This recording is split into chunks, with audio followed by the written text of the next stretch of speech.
I promised you guys a video. Finally, I have a semi-nice setup. It's totally not my dinky $14 ring light hanging off of my tripod with like a window. But you know, we're trying. So, if you're here from TikTok, hi, how are you? I said on there that I was gonna make a bunch of story videos, and I have tried to film this video about 3 times now, and it just is too long, it's too crazy. There's nothing really interesting, it's just me rambling on and on and on and on. So I figured out a way to kind of break it up a little bit, and I think what I'm gonna do is I'm gonna make a few story videos, but first, one of the things that really stood out to me in one of the comments, if I can, I'll throw it up here. But one of the comments that I got was, let me read it. What is this channel called? I need to get a feel about one of these. What is this channel called? I need to get a feel about what? Reading. What is this channel called? I feel, oh my God. What is this channel called? I need to get a feel about what it's like at those places. I'll be at one.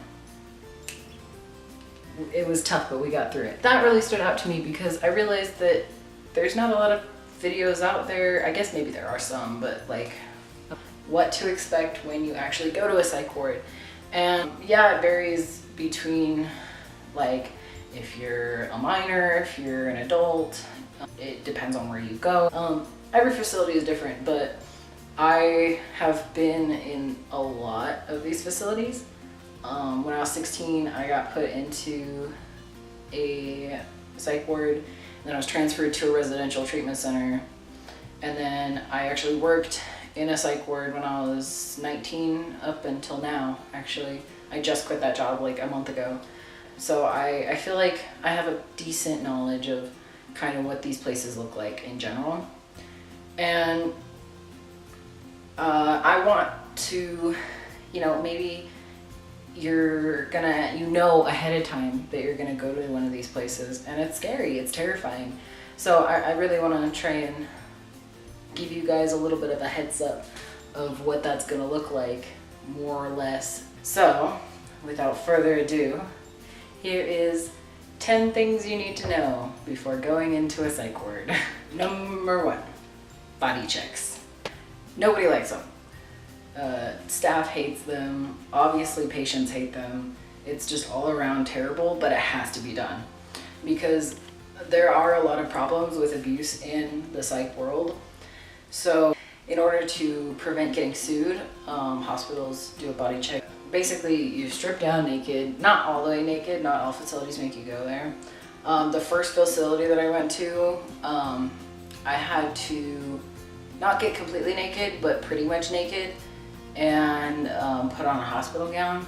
And then the technician came in and did the body check and saw, like, they have to mark all the scars that you have, any tattoos, basically anything that is any sort of marking, to make sure that you came in like that and that we weren't like, or that the technicians weren't hurting you or anything like that.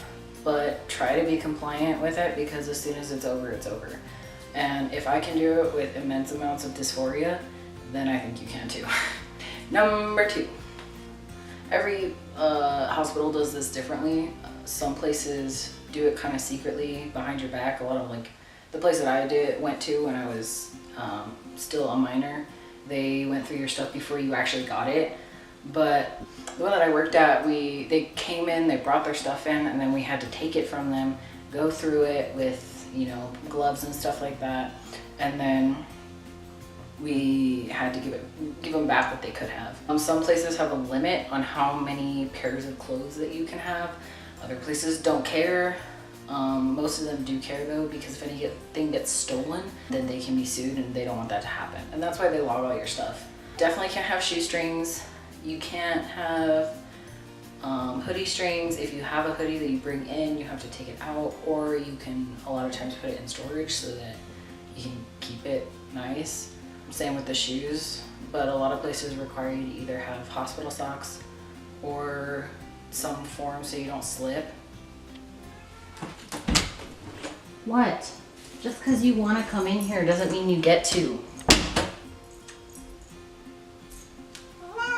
Shh. You can be in here, but you gotta be quiet. That's Otis. He's my cat. One of two.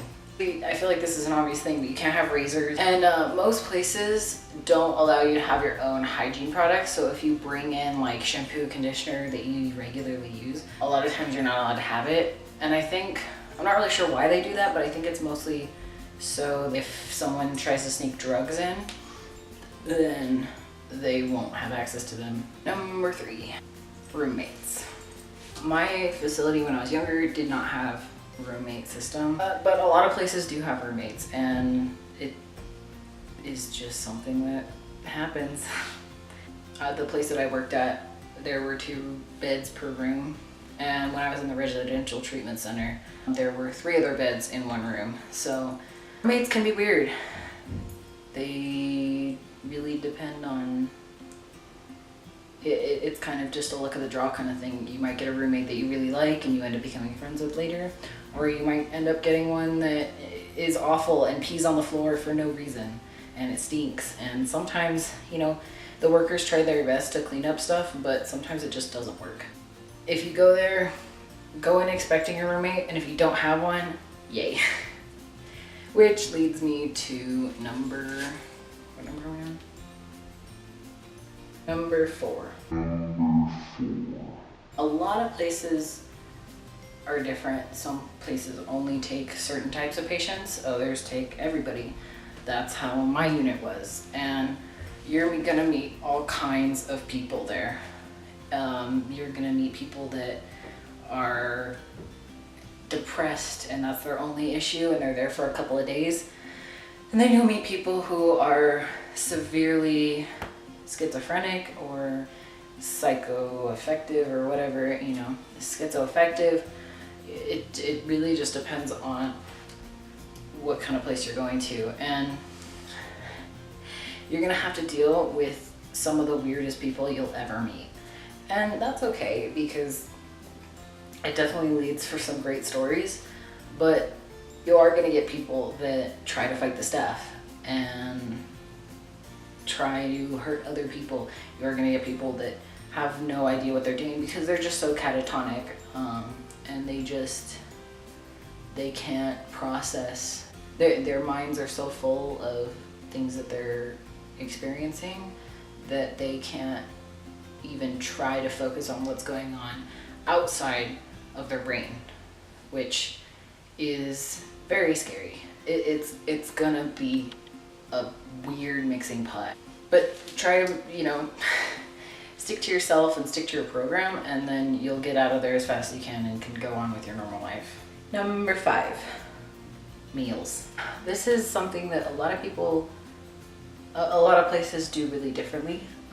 The 2 places that I did experience were completely different. A lot of hospitals have a set menu, and that's what you eat. If you have special dietary restrictions, you have to talk to the doctor about it. And a lot of people get really mad because they, if you're restricted to the unit, then you will be brought a tray of food, and quite frankly, I don't think they feed them enough. It's very portion controlled, and a lot of people get really mad. So it seems like a weird small thing, but like, you also won't ever be able to have forks on most units. I think the only unit I ever saw forks on were the special psychiatric unit, which was more long-term, and they were more stabilized. But any place that's like a stabilization unit, which if you're watching this video, that's probably where you're gonna be going. It seems like a dumb thing to talk about, but it's weird once you get there. So number 6, showers. Some people think that this is also a weird thing to talk about, but I think it's really important because I had to explain this to a lot of my patients when I was there. Like I said before, most places don't let you use your own hygiene, and you might be thinking, well, how am I supposed to shower? So some places allow you to pour your own, but basically they'll come in these little tiny cups, which if I can throw up a picture, I will. They're like tiny little Dixie cups, and you have to just put as much stuff in there as you can and carry all your little cups over to your shower, which could be a shared shower. My adolescent unit, people had showers in their rooms, so mine was by myself. It just depends on where you are. Yeah. Number 7, mouth checks and meds. So not every unit does this, and not every person may have to do this, but if they suspect you of cheeking your meds, you're definitely gonna have to do a mouth check.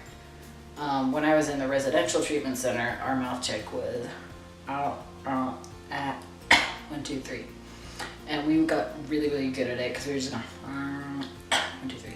It was like super fast. Anybody who's from Lava, you know exactly what I'm talking about, and I'm sorry you had to see that. A lot of people cheek their meds. There are some people that are on narcotics, and when they figure that out, they're like, ooh, I can snort this, so they'll cheek it and then like try to crush it up. Other people just won't take their meds, which, valid.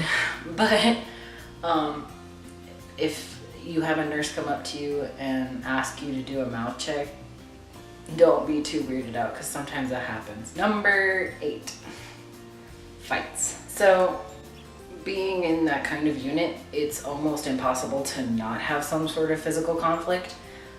Whether it's because, you know, somebody is experiencing a lot of psychosis, so they are thinking that maybe a staff member or another patient is like a demon. Like, these things really happen. Other people just get really, really mad and don't know how to control their anger, so they'll start throwing punches.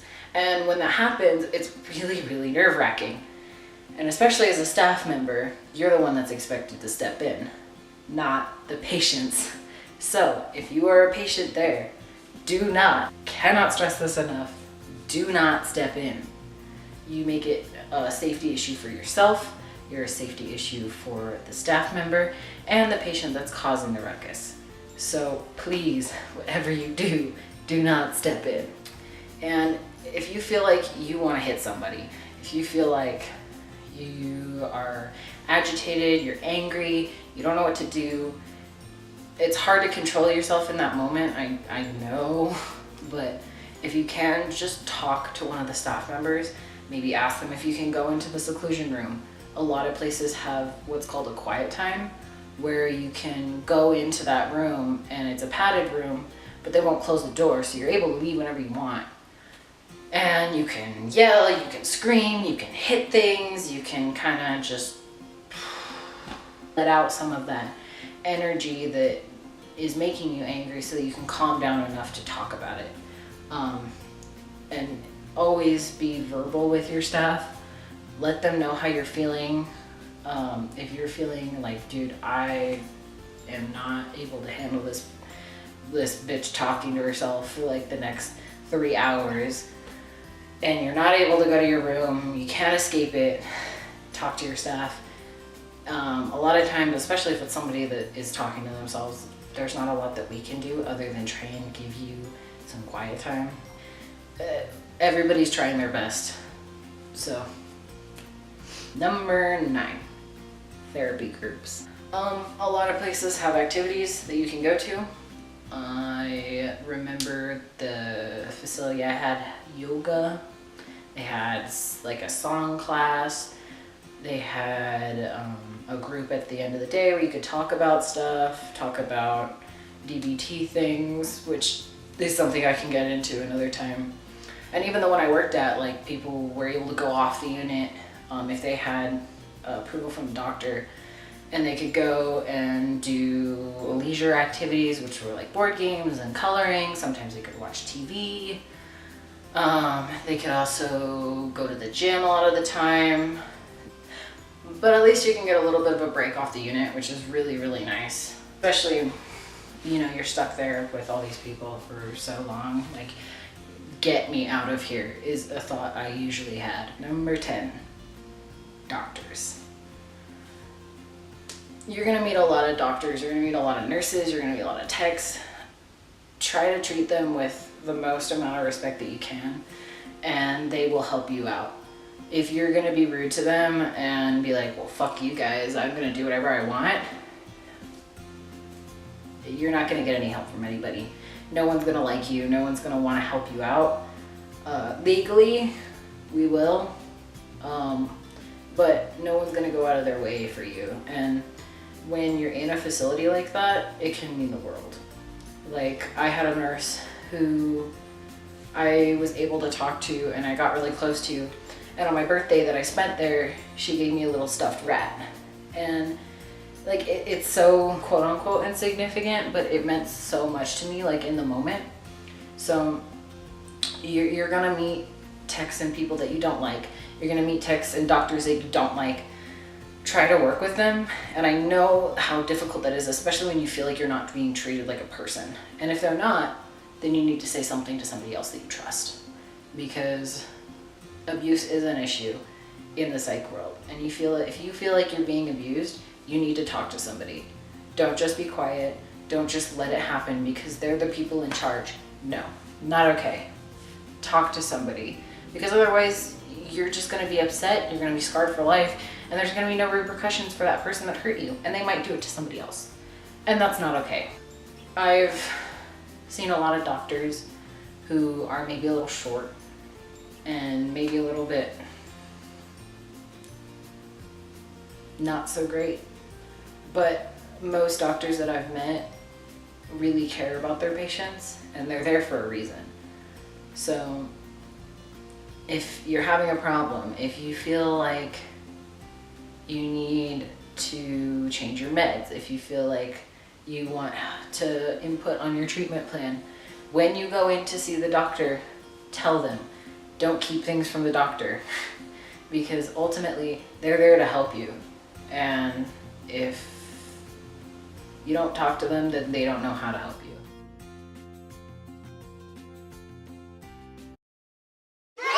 Thank you guys so much for watching. I hope you really enjoyed this video. I had fun talking about it, and I'm glad that I finally filmed a video that I felt confident enough about, which is cool.